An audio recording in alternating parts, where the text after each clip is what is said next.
Pastor Mike Campbell is the host and founder. The mission is to create a platform where every resident of DC feels heard and valued.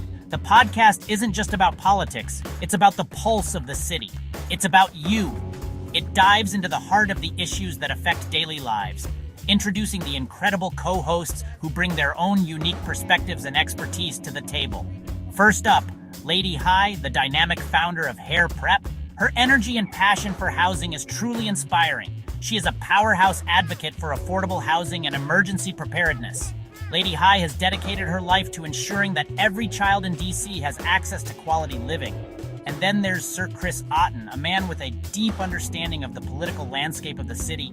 Chris is known as a former DC City Council and mayoral candidate, but around here, he's the go-to guy for tough questions. He has quickly become a fan favorite.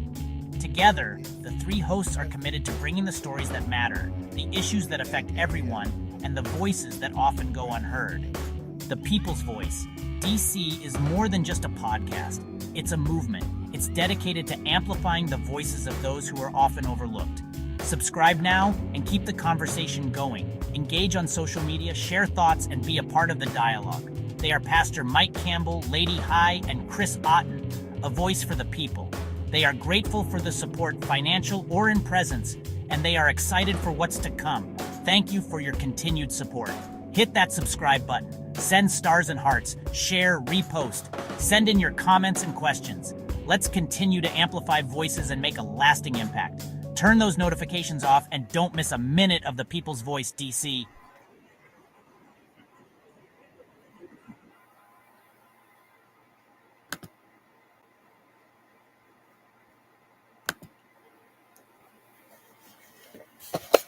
Welcome to the People's Voice DC. I am the one and only Pastor Mike, and I am joined by our co-host, Lady Hi. How are you? Hey, still kicking rocks above ground, so I say that's a good day. It's definitely a good day. It's a good day. I think last time we were on the show was a rainy day. It's a rainy day again, isn't it? Again today. What are 7 days? But it's been a lot that's happened these past 7 days. A lot has dropped. We had our mayor finally, can I say finally dropped her budget proposal. And we're going to dive into that later. We had a shooting, and as a matter of fact, we're going to talk about that shooting. And actually, I'm going to let's get right into it. In case you haven't heard about it, let's educate the people. I was walking by, and a guy came up and looked like a gun. I couldn't tell what it was, but I heard it afterwards, the shots, and he shot this young couple.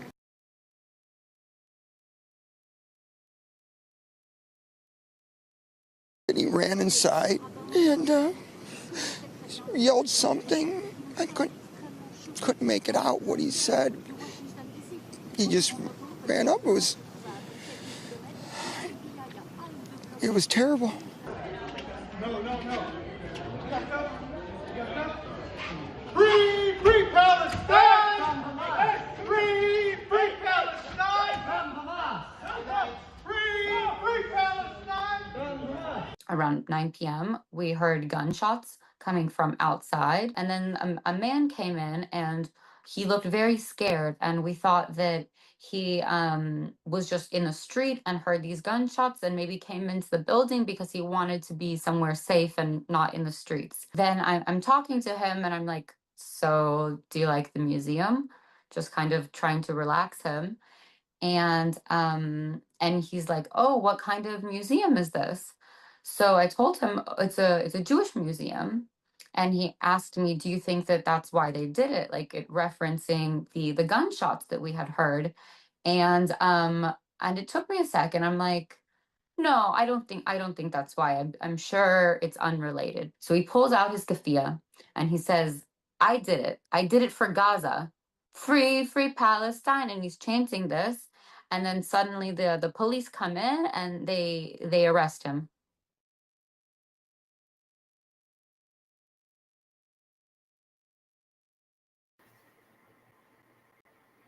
Wow. What are your thoughts on that, lady? Huh?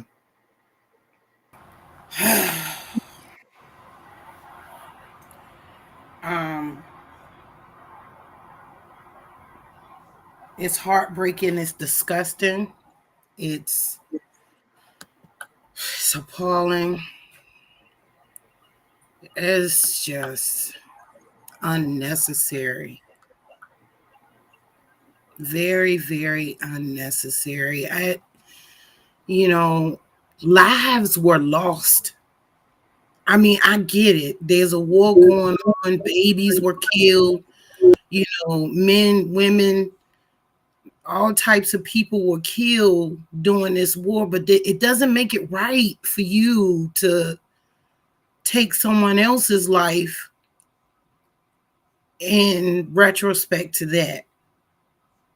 We all want the war in Gaza to stop. We all want peace around this entire globe.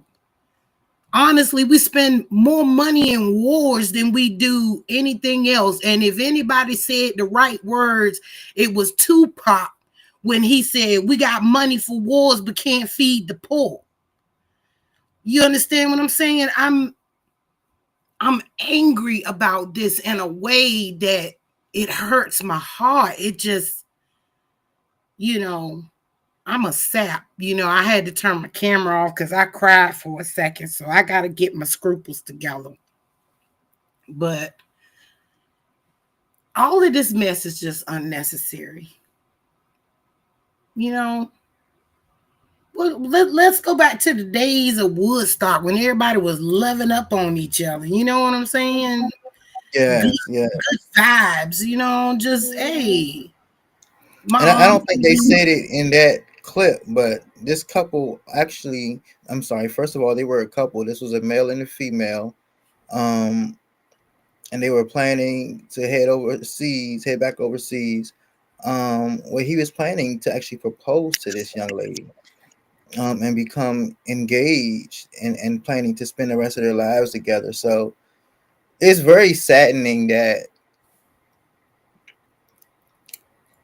it's like living in DC almost, and we see our kids dropping day by day, and it's like these are kids. These are people that were on the cusp of starting a life together, and they didn't even get that opportunity, simply because of hate. And I'll be the first to say that I don't support what Israel is doing. Um, but I'll also be the first to say that there is no room for vigilante behavior. Batman, Superman, if you want to go as far back as the Tick, it's TV, and we got to understand that we can't become a society of vigilantes. That just makes the issues worse, Worse. not better. Yep. And so I wanted to definitely start out the show acknowledging and with the people's voice, DC acknowledging and sending condolences uh, to that families, couples, friends, and not only to those the families, couples, and friends, but friends and family, but as you see all those witnesses, we just heard an account of a witness who he was actually in tears.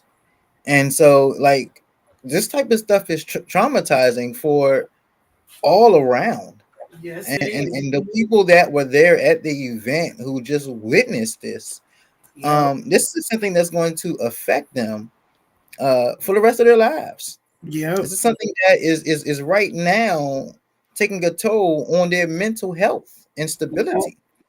And so we definitely need to control the narrative, and we need to make sure that we make it known that this behavior makes no things better. The war is still happening. Israelite Prime Minister has not changed his stance. It was basically and a move that was heard, but it wasn't anything that brought about change. And that's what we need. We need action, but we need actions that bring about positive change. Right. Positive change. So I did want to get that covered and talked about. Like I said, it's a lot that's happened this weekend. We definitely want to get to the mayor and her budget. But I did want to let the community know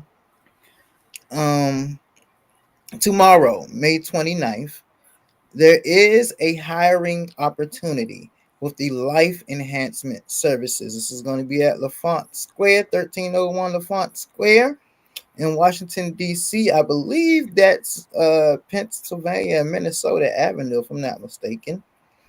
But they're looking for community support workers and therapists.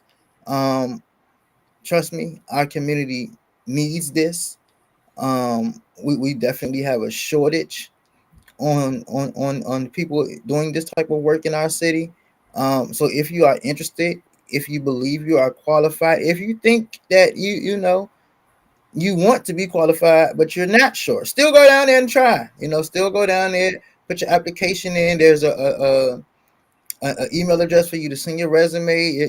Just I am a man of faith. I have gotten a lot of jobs where I didn't have any experience in, where I didn't qualify. So if you feel like this is something you're interested in, please apply. Please have faith, and please move with the heart of helping our city. Next up, I want to talk about the mayor's budget. But first, I want to be fair before we critique her and give her an opportunity to speak for herself. So we'll get right back to you right after this. Well, before she stopped in the Oval Office, Mayor Muriel Bowser announced her plan to improve D.C.'s budget, which focuses on revitalizing several neighborhoods in the district and creating more jobs. Our Melissa Kim was there. She's joining us live with everything that she's learned. There was really a lot to unpack here, Melissa. I know you've been busy taking a look at the details. Yeah, for sure, Simone. The mayor calling her 2026 fiscal budget a growth transformational agenda. It has three main points, but really focuses on easing any economic uncertainty that the district might be facing with the nearly 40,000 federal job cuts in D.C. So let me just get to it. D.C. Mayor Muriel Bowser laying out her transformational growth agenda aimed at improving the economy in the district in fiscal year 2026. She laid out her plan in 3 points. 1, investing in downtown D.C. with more office-to-housing conversions in Georgetown and Mount Vernon Triangle. Deputy Mayor for Planning and Economic Development Nina Albert says they also plan to expand downtown. But in the future, we have to think about downtown as also including south of the mall, because there is an opportunity here to really connect the mall to the wharf. 2, the mayor's budget doubles down on investments in sports, entertainment, and tech. There's been a lot of attention on bringing the Commanders back to the district, but Deputy Mayor Albert emphasizing the $171 million allocated to DC's NHL and NBA venue. We haven't forgotten about Capital One Arena, which is in progress and will kick off construction this summer. And 3, growing business in D.C. Mayor Bowser specifically honing in on restaurants, saying she spoke to owners on H Street who have struggled since the pandemic. We know that our restaurants in the restaurant industry need special attention. That's due to higher rent and increasing prices of supplies, especially with tariffs under the Trump administration. We have been alarmed over the last several years about the changes to the industry. She proposes repealing Initiative 82 and restoring D.C.'s previous tipped minimum wage law, a move supported by most restaurant owners but criticized by labor supporters. The mayor is also calling for 3 sales tax holidays for restaurants, which she hopes will encourage people to dine out. We want to say to everybody, come back to restaurants, come back to our restaurants in particular. Now, the mayor said, look, there's going to be a lot of economic challenges that D.C. is going to keep on facing. So this will hopefully combat some of that, at least from a financial standpoint. There's a lot more details in this 2026 proposal, which you can find on our website, again, in detail, WSA9.com. But for now, we're live in Northwest D.C. tonight. I'm Melissa Kim, WUSA 9. A lot of people just wondering how it's going to impact them, their daily lives, and of course, their wallets.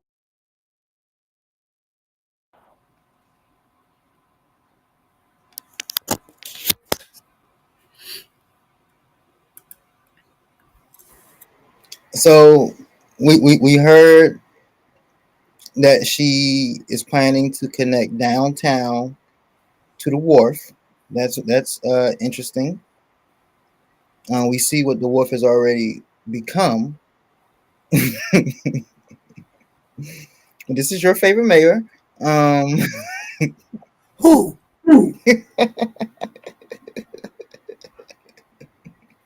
I wore these earrings especially for this occasion. You know what? Being the clergyman that I am, I'm going to decline to comment. But amen.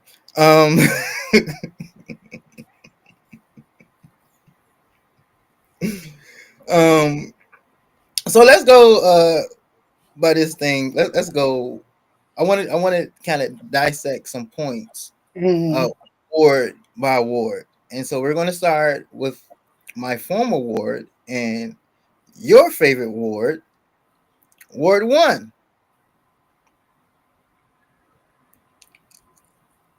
And these are some things that she has highlighted in this year's, or should I say 2026's upcoming proposal.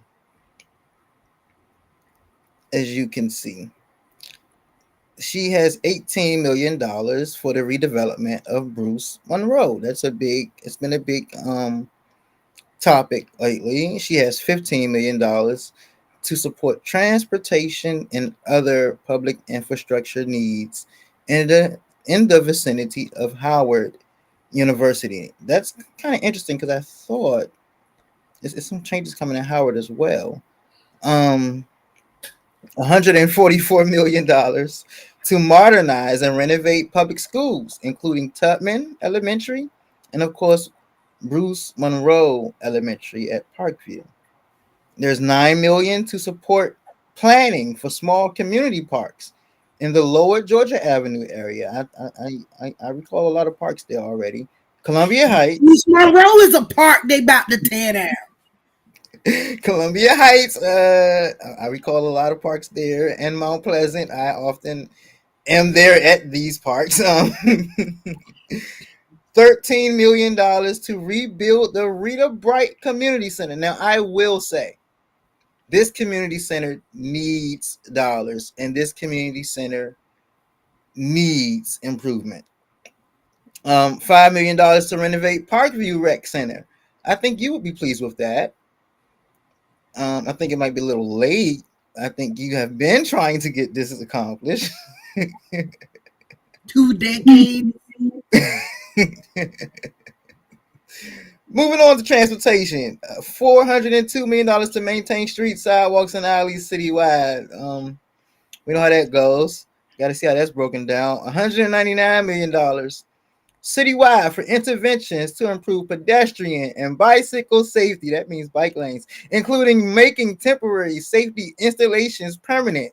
Are those crazy pylons that they keep putting all over the city, and installing new safety infrastructure near schools?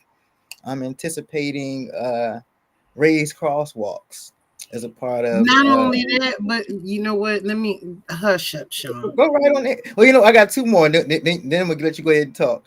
$13 million to expand the Capitol's bike share citywide. I am in favor of that.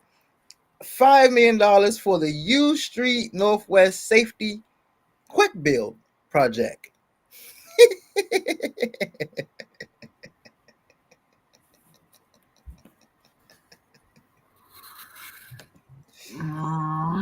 This is your ward, so I'll allow you to start off on your thoughts on our great mayor and her budget for Ward 1?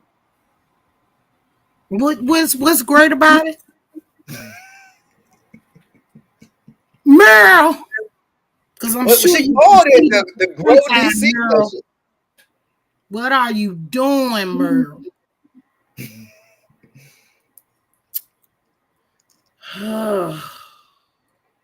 I tell you, every road has its thorn, right? Yeah. But this lady has been a cactus. She has been a cactus, and just Let's remind everyone that there are also cuts to the child care equity. There are and cuts to the child tax credit. And all of this, and look, I got some other earrings that say Save Chinatown. I should have put one of them on along with the earring that tell my other message. But all it is, people are struggling to pay child care as it is. Nobody should have to pay literally rent money for child care. You get what I'm saying? How people are not thriving anymore. It used to be that people could pay their bills and they could live a little bit and thrive, by having vacation. And, people now have been, this is the modern day slavery. Folks just gotta work to pay bills, and it don't make sense to me. I don't understand why they're making all of these changes to the streets. The streets are small enough. If bicycles are considered motor vehicles, why do they need their own lane? Why do they need their own bike light, which people just barrel right through? Wait a minute now. As a biker, I will say this. Originally, I mean, the idea of a bike lane is definitely helpful because of this. Drivers, and I know I actually have my brother Michael Murphy who commented, is that a budget or a wish list? Who I believe is a driver. But drivers do not respect bikers in this city. I'm going to be the one to speak up for the National Brotherhood of the District of Columbia Bikers Association. But drivers do not respect us. I've had bottles of water thrown at me. I've had beer bottles thrown at me while riding a bike. I've had people get out their car at the red light and come out their car with a hammer, threatening to throw it at me and hit me with it. I've been hit from behind by a car because I was in front of them it was a red light. So I, naturally go to the front. I shouldn't have to stop 5 cars behind on the bike. There's, I can go to the front, but and he hit me from behind. So I've had cars yell at me like, "Get on the sidewalk, get off the street," So for me, I feel safer when there are designated bike lanes. Now, I don't think whether there's a pylon associated with the line, does that make a difference for me? It doesn't, because a car can, a bike, a scooter, anything can ride right over it. But as far as the bike lane, and that's just the cars disrespect. Let's not even talk about these scooters. Let's not even and mopeds or whatever, but let's not even talk about them. Like, they are disrespectful. Disrespectful. I mean, you talk about They don't respect the sign. You talking about we don't respect signs? They don't respect any sign at all. Red light, stop sign, train coming. They don't care. They're going to try it. They're going to do it. They don't care. I mean, I'm not trying to be racist. Trump, our President Trump, and leaders of the city have studied the data. The majority of the ones who have been pulled over, the majority of the ones who have had their mopeds confiscated, have been from Venezuela. That's just the facts. But I don't feel safe in the streets of DC. There are certain places I do when I'm downtown. When I'm in Chinatown, do I feel a little safer riding my bike in the street? Yes, I do. When I'm going up Georgia Avenue, and that's a busy street, I still feel safe riding my bike in the street. When I get a little east of the river, and I love my folks, but I'm gonna be honest, the closer east to the river, and when I cross into east of the river, it ain't so friendly for bikes. It's not friendly. And when you ride on the sidewalks, because of the great maintenance that our mayor has our city doing, it's hard to ride on sidewalks because every other block is at a different height. There's a tree root. How do you think people in wheelchairs feel? Listen, it needs to get fixed. It does. And but we see the money. We see what you were saying, Pastor Mike. I had the opposite experience with bike lanes, and I was hit and injured very badly. And it was mainly because the person who hit me was a distracted driver. She was texting and driving. And that's a huge, humongous, gargantuan problem in this city. People can't even walk down the stupid sidewalk without looking at their phones. Pay attention to what you're doing. That lady literally hit me and left me for dead in the street. It was a hit and run. And somebody apparently went after her and brought her back to the scene while a witness that was somewhere in the vicinity called the ambulance and the police to pick me up and take me to the hospital. You know, I had to be resuscitated. I was gone. I was in the upper room. I was in there. I'm glad that, as we all can see, you have definitely been favored by God. And amen, Jesus. Thank you for your grace and mercy. I appreciate you, Lord. Yes. But I want to let everybody know while in the middle of, I know we're still talking, but I do want to remind everyone or inform someone that we have the Nourish the Block Ward 7 Food Equity Day coming up.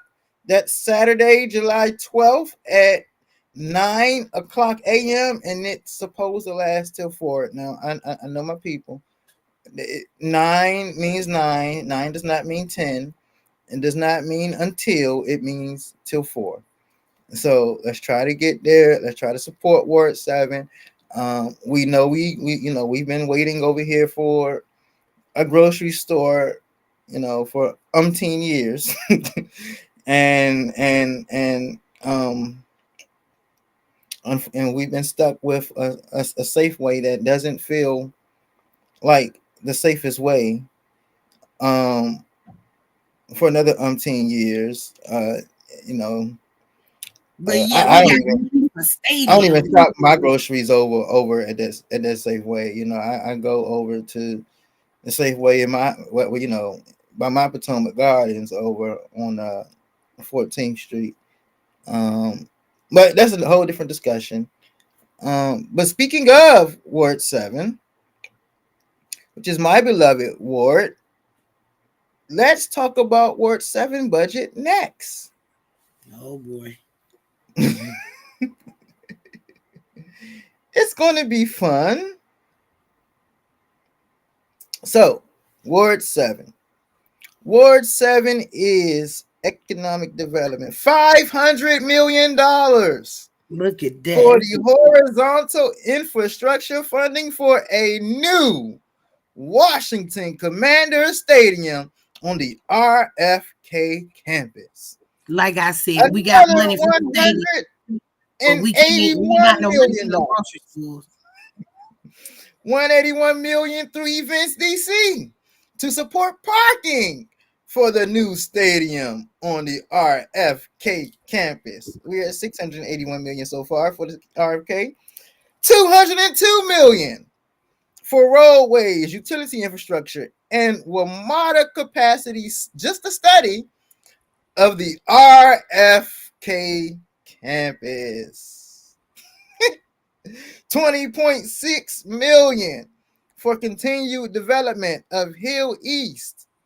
$15 million for East Capitol Gateway grocery infrastructure. That should have been Walmart. $33 million for development of the Fletcher Johnson campus. For those who don't know, that is going to be the new standalone emergency room that is much needed in Ward 7. And may I add, by my it was championed by my former council member and my personal hero, Mayor Vince Gray, the second best mayor this city has had, in my opinion. $89 million to build a new state-of-the-art sportsplex for youth on the RFK campus. $377 million to modernize and renovate public schools, including Beers Elementary, Burville Elementary, Drew Elementary, Knoll Elementary, and Thomas. $57 million to modernize the Deanwood and Rosedale libraries. I will say, when I go to Deanwood Library, you have to use the way the bathroom system is set up. A lot of times you have to go use a bathroom that's actually owned by the rec. And so with this, I do hope that the actual library at Deanwood has actual bathrooms. Because on Sundays, the library would be open and the rec is closed. And I've had a librarian tell me, well, I just can't use the bathroom. And I'm like, huh? I know it has to be some bathroom in here. And, they were like just saving them for staff. And I'm like, this is crazy. But I'm not here to snitch on them. $38 million for upgrades to Fort Davis Rec Center, as well as to construct the Hillcrest Aquatic Center, replace Rosedale Pool, and build a new rec center in the River Terrace community. They do need that in River Terrace. $402 million to maintain streets, sidewalks, and alleys citywide. I really would like to know how this breaks down. $126 million in local and federal funds to support bridges, interchange, and streetscape improvements along Benning Road. $60 million to modernize the Benning Road transfer station. $6 million for the Anacostia River Trail Neighborhood Access Project, because they're going to make it so that you can go down to the Anacostia Park and take the trail. And then, you can go dive in the Anacostia River and go for a swim. Anyway, it's going to be $15 million. Who's in that water? $15 million for improvement. Stop making me laugh. Who's swimming in that water? It's already begun. The movement has already begun. No. 15 mil for improvements to the Department of Correction facilities. We know that there is a 300-bed halfway house coming towards 7. $5 million to renovate the Naylor Road shelter. I'm not understanding Michael that. Murphy said that is a lot of money. I agree. A lot of money for what, though? What specifically were you speaking to? For the RFK? That's a lot of money. for the streets, for the schools. I mean, I get upgrading the schools because some of them are a little dilapidated. They've been around for a while. But how about upgrading them textbooks? How about upgrading, the learning materials they have to use too? You know what I'm saying? They got money for all these stadiums and whatnot, but they not putting the money. We're not gonna say all these things. It's just one. Merle. And you know what? I'm gonna shut up, Sean.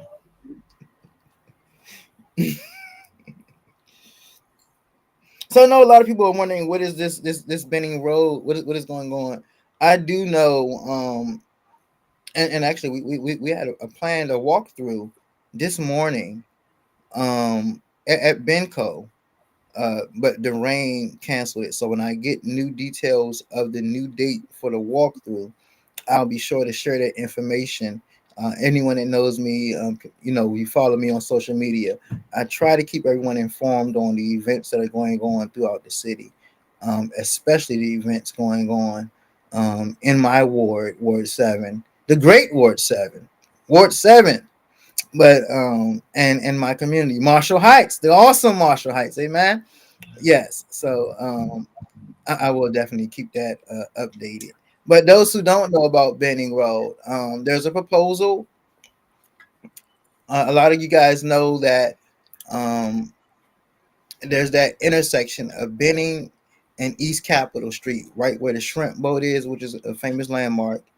That entire area is headed towards, if you will, a makeover. East Capitol Street, if you will, is headed towards a makeover. For the past, I say at least I know of 2 years, a couple of years. The one who has led our transportation committee, one of the best council members on the council, Charles Allen. He's led our transportation committee, and he has informed us and has met with us and gotten the community's input. I say that he really did a great job of that, in my opinion. But there are changes coming to East Capitol to make it safer, and to also make that intersection flow a little easier, especially now anticipating the type of traffic that will be coming through with the new stadium. So there will be a lot of changes right there, and especially at the Benning Road station, that's going to be transformed into an actual transit center. We know that there were proposals for the streetcar to be expanded to Benning Road. From what I have known, the dollars have been delayed, but the plan is still for it to go into effect. It's still the construction is supposed to start within the next 2 years, I believe, unless those plans have changed. I will keep you informed as I learn. And there's also a place, it's right when you make that right onto East Capitol off Benning Road, like say say the Denny's is at your right and the shrimp boat is at your left, and you make that right onto East Capitol. Some folks need to make that immediate left right there on Texas Avenue. So that also will no longer be possible. That will be closed off. You cannot make that left. You would have to go further down East Capitol. I'm assuming where the rec center is, and make that U-turn if you want to get in that way. They won't let you make a U-turn right there. You know what it is? You know what? I'm telling on folks, but you're not supposed to make that U-turn, but people do. I'm a biker. That's all I'm gonna say. I'm a biker. But what's on the table, and what is some of us got the I ain't see nothing. Attitude. Grew up with that. That's sometimes that's how you survived in the hood, baby. That's how you survive. But I'm trying to tell you that Papa. Oh, wasn't we supposed to go to the thing? Come on, but in all seriousness, that left that we are used to being able to make that will be bus only. Only the bus, that W4 who usually makes that left, will be allowed to, but no cars. And that is supposedly to make things safer for pedestrians. I don't see many people walking. That's wild, because I got somebody I know that lives over there, and I'm one of the people that's got to make that turn to go that way. And oh my goodness, you know what? This city is so bad.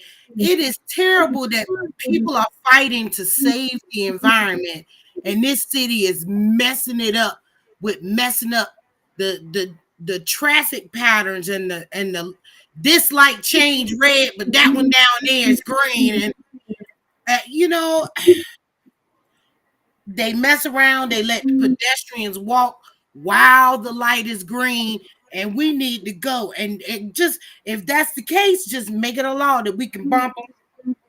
Just like, you know, we showed to bump somebody on the sidewalk, we can bump them. I'm kidding. So let's go on to our dear friend Brooke Pinto's ward. Oh God.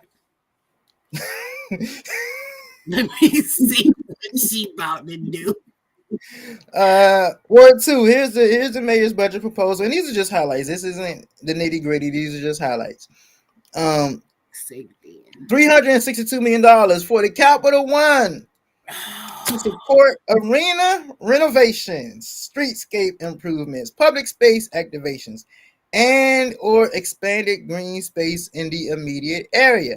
$190 million to modernize and renovate public schools, including the new Center City Middle School and Seton Elementary School. $600,000 to improve the field adjacent to the Francis Pool. $402 million. We know how that goes. $39 million to complete the rehabilitation of the Theodore Roosevelt Bridge, and $13 million to expand Capital Bike Share Citywide. We talked about that. $30 million to build a new senior wellness center in Ward 2. Now, we know the big thing is this $362 million for Capital One. We know what we recall, should I say, the horrible, can we say horrible together? Horrible deal that Mayor Bowser did after the Wizards and the Capitals were rejected from Virginia. DC had favor, like we had the upper hand, and Bowser said, whatever you want, I give you.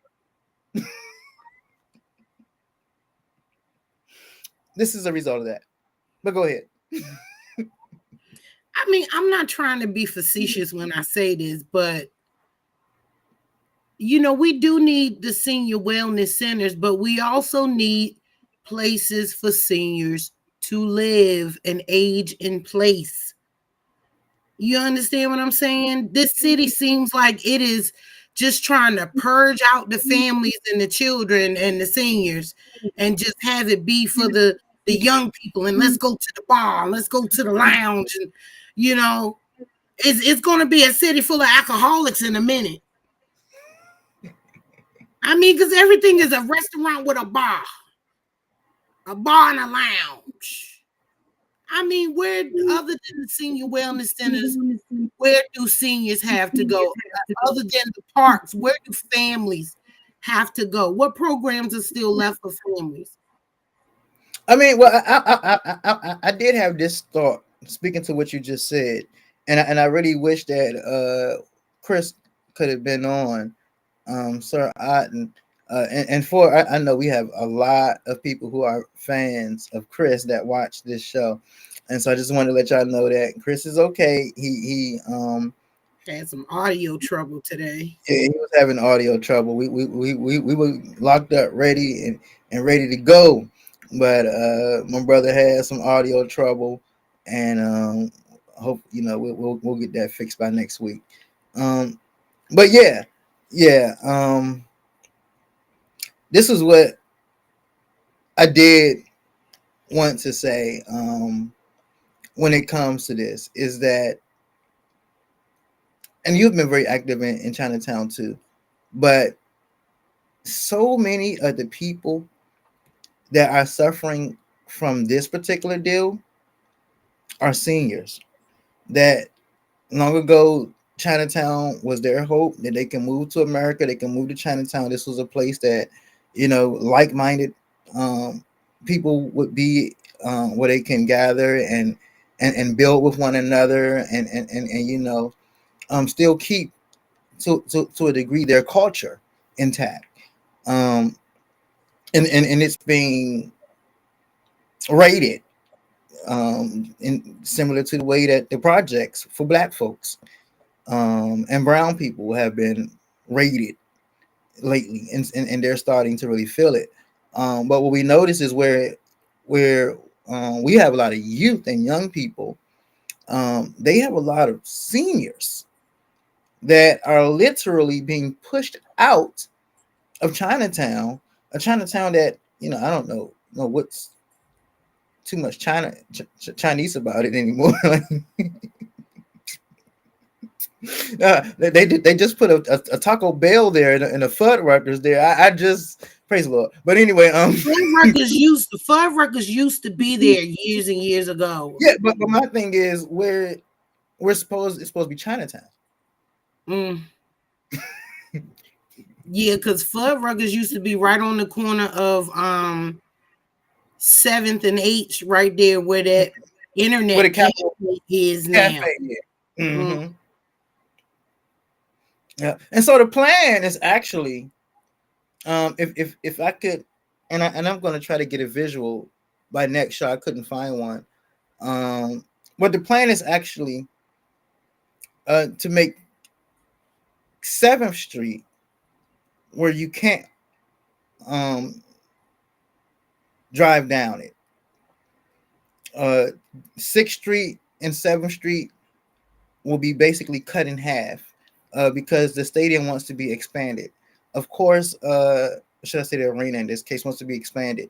Of course, this plan also includes closing some businesses that have been there for years so that they can expand. And it's kind of, if you can kind of picture where Martin Luther King Library is and how you walk further down in that area walking towards Pennsylvania Avenue, how you get towards Archives, it's planned to be a big green space to where that entire strip from H Street all the way to Pennsylvania Avenue will be green space. It'll be grass and people can walk and they can find places, trees and bushes, different things like that. It's supposed to be a nice little green space instead of streets, and built specifically just for pedestrians and no car traffic. That's the end game. And you won't be able to drive, I believe, until you get over to 8th Street going towards the MLK Library. Oh, DC about to be a whole mess. Whole mess.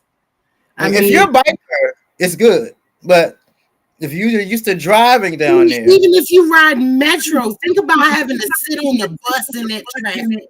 Well, that's the next thing that Abe Pollin wants in his plan. Remember, first of all, he wanted the illegal no-fly zones there. But then he also he wanted the metro stops removed, specifically the metro stop for the 70 bus line on 7th and H, and that SX2 80 and P6 route bus stop line right there on 7th and H. And he says it's because it's quote unquote drawing the wrong attention, which is code in my humble opinion for there's too many black folk hanging around right there, and I don't want that around my new stadium, my new arena. And so this is what that's what I we're agree. I'm sorry. I agree, Michael. DC is already a mess with traffic. It is. But when I returned here as an adult, because I grew up here as a child, and when my mom left to go take care of her ailing father, when I came back here as an adult with my own child in tow, I could get from my side of town to Southeast in 15, 20 minutes.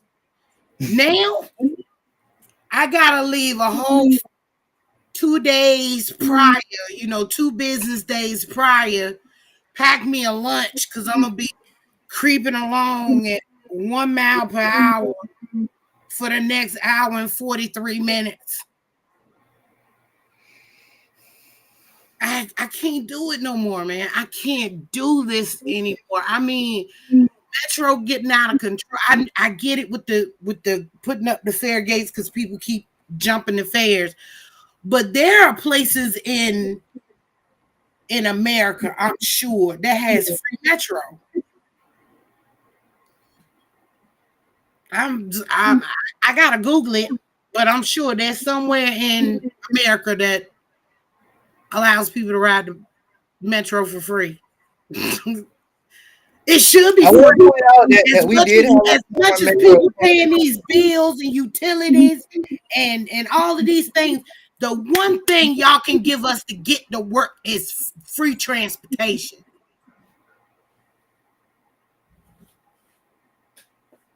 I agree. I mean, I believe our council already put it on the table. I mean, there was a lot of talk about free transportation, free Metro. I know a former mayoral candidate, James Butler. He ran and he talked about he ran on quote unquote reparations. But when you look into his plan, reparations just meant free Metro. But that's another story.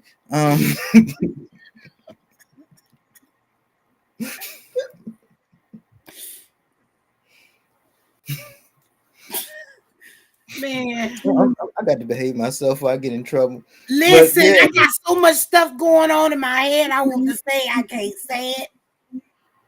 I can't see it.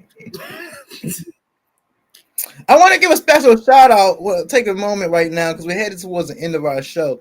I want to give a special shout out, specifically to listen. I know my Facebook, my IG followers, y'all have been riding with me since day one. You know what I'm saying? Back since, from the sandbox. I appreciate y'all. But I gotta give a special shout out to my folks on X, formerly known as Twitter. I don't really have a platform there. We, the rising voices of politics, our parent company, nor the People's Voice DC, really have a platform there. But we have been getting so much love from our followers on X. And I just had to personally tell you, listen, we appreciate y'all, bro. We appreciate you, sis. For tuning in, for sticking with us this 60 minutes just to, talk about what's going on in our city, talk about what we love, talk about what we want for our city, and listen, please, whatever social media site you're on, wherever you're listening to us at, whether you're on Spotify, shout out to TikTok. We just got on TikTok, y'all. Check us out on TikTok. Please search the People's Voice DC on TikTok. Y'all know I was kind of rebellious. It took me a long time, but I have joined TikTok Nation.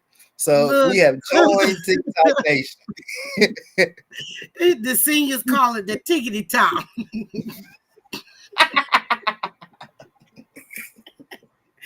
don't have a tickety top.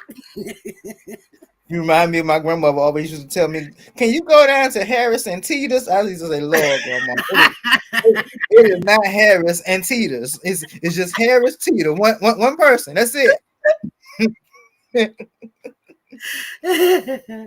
Oh, So also before we end, I do want to announce something that we are going to be doing.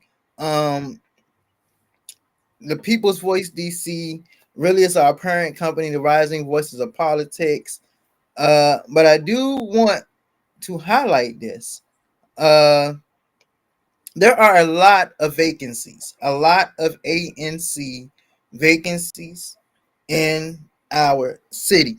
These are vacancies from Ward 2, Ward 3, Ward 4, Ward 5, Ward 6, Ward 7, and I believe there was one in Ward 8.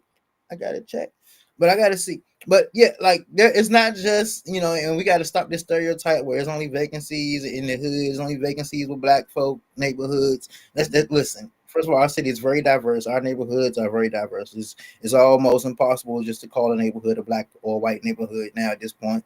But we need people. We need these vacancies filled. We want our people to have a voice when things like this, like the budget, come out.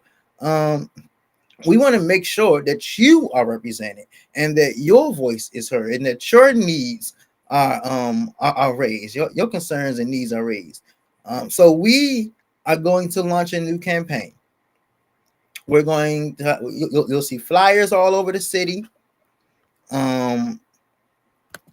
You'll see more ads coming from us.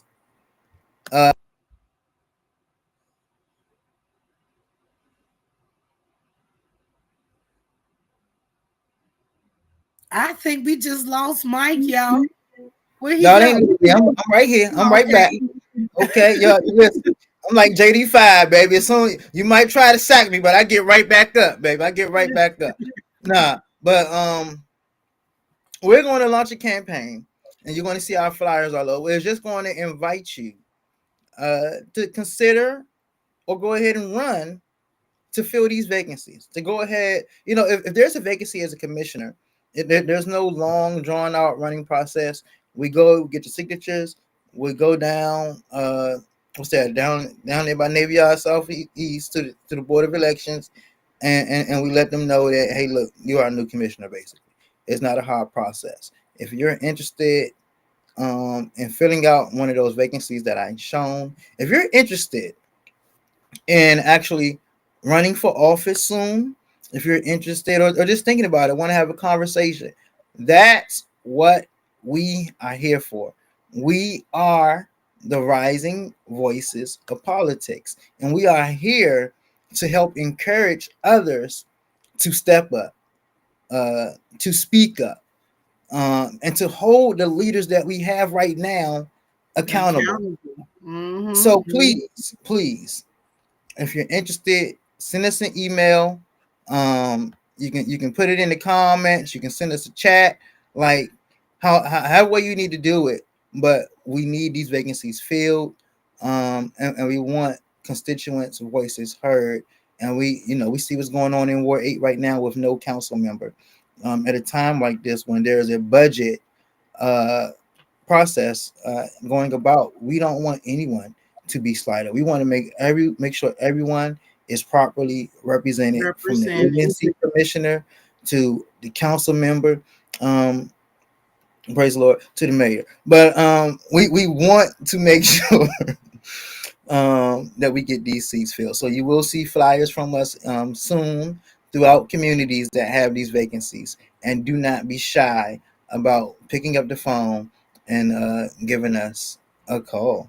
Yes, because y'all gotta take on a bone crusher attitude and never be scared. Never scared. Come on, we got your back. Never scared. Hey, we ain't never scared. Hey. Come on. Yeah. I be wanting to have these music. I be wanting to have some of these tones going, but they hid me in today's world. They like, nah, bro. I ain't trying to have to pay nobody just to play their little 30-second music clip. It's a different world out here. It's different world out here. Facebook muted one of our last shows because we played a clip. I'm like, all we did was play 20 seconds. Facebook like, you don't own the rights. We muting it. I'm like, yeah. So I'm sorry, because there's some up and coming artists in DC that's gonna showcase for us, that's gonna put on for us, and we're gonna put them on for the city. So we got it coming. We got it coming. Yeah, step up, y'all. It ain't gonna be an easy task, but it's a task that needs to be done. And if you sick of what's going on now, then you need to come on and be a part of the change. Yes. And speaking of one of them young voices, before we go, my dear brother, my good brother, who is the youth, or should I say the student, SBOE representative for Ward 8, and also one of my fellow co-laborers in the ministry, Minister Khalik Bonds, is calling for a youth-led press conference. He is tired of being sick and tired. So get your nephew, get your niece, get your brother, get your cousin them. Yeah, get little cousin Rock, get little cousin Rah, and get little cousin Jen. Like, listen, and listen. Every family got a day. They said, go get baby and them kids. Listen, if you in church and you know it's this little boy you always see in church and he always falling asleep, that's the one that got something to say. Get him, invite him, let him come on out. Listen, parents, if you are a parent like the parents I had and your child just ain't been doing good and you ain't getting out this house, you ain't going nowhere. Listen, tell them turn the location on, share the location with you, let them come on out. We need them for this event. If you need to call me and be like, look, I need you to watch out for my child, they supposed to be just going there and coming back. Send me a picture. I'll make sure they get their hind parts back home. I'll send an Uber myself.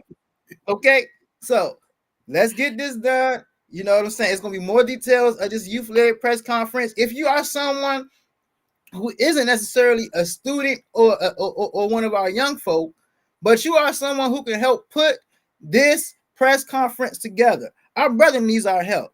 We need media to attend. We need a venue to hold this press conference at, and he is just at the beginning stage. This is just a call of action. We need this call of action to actually turn into action. So if you know that you have the ability to get this done, to contribute something to this, listen, reach out, send us an email, reach out to my brother if you know him, reach out to me personally if you want to, reach out to Lady High. Let's help get this done. And I really would like this press conference to be done the sooner rather than later, because our dear brother is an academic phenomenon who has been accepted at Morehouse, and he has to go this summer to his next chapter of his life at Morehouse. But even before he goes, he loves his colleagues, he loves his peers, he loves his city so much that he's like, well, before I go, we at least got to do this too. And so that's my man. He's gonna come back and he's gonna be the councilman for Ward 8, and it's gonna be lovely. But for right now, let's support my brother and let's meet the help, let's meet the needs. That's it for today's episode. Any plans for the rest of the day, Lady High? I'm gonna sit back and I'm gonna relax a little bit and crochet. It's raining outside. I'm about to take me in a movie.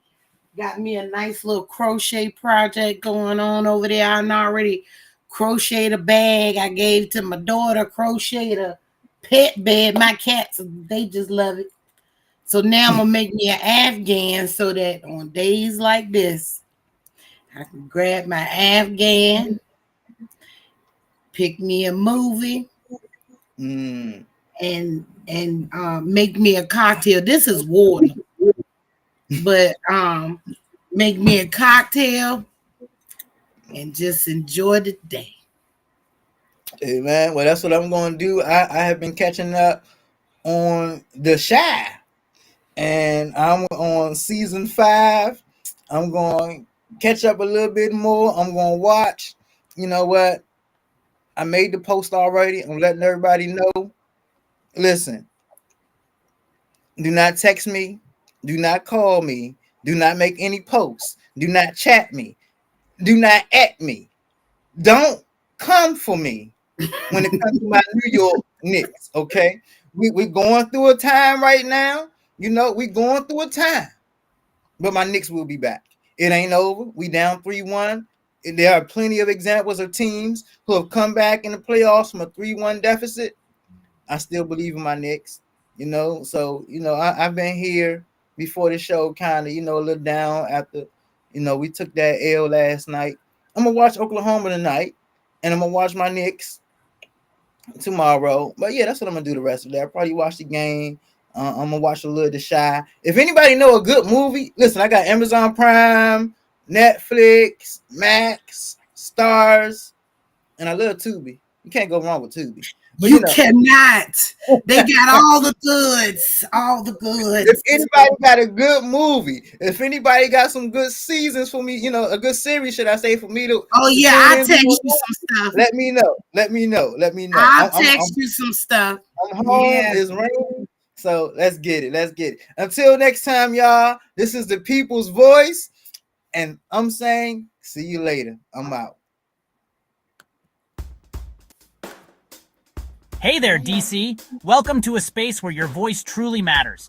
Welcome to the People's Voice, DC, the fastest growing local political podcast in our nation's capital.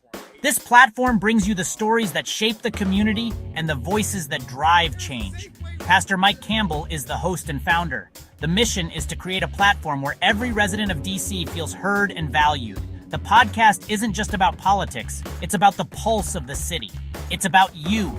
It dives into the heart of the issues that affect daily lives, introducing the incredible co-hosts who bring their own unique perspectives and expertise to the table. First up, Lady Hi, the dynamic founder of Hair Prep. Her energy and passion for housing is truly inspiring. She is a powerhouse advocate for affordable housing and emergency preparedness. Lady Hi has dedicated her life to ensuring that every child in DC has access to quality living. And then there's Sir Chris Otten, a man with a deep understanding of the political landscape of the city.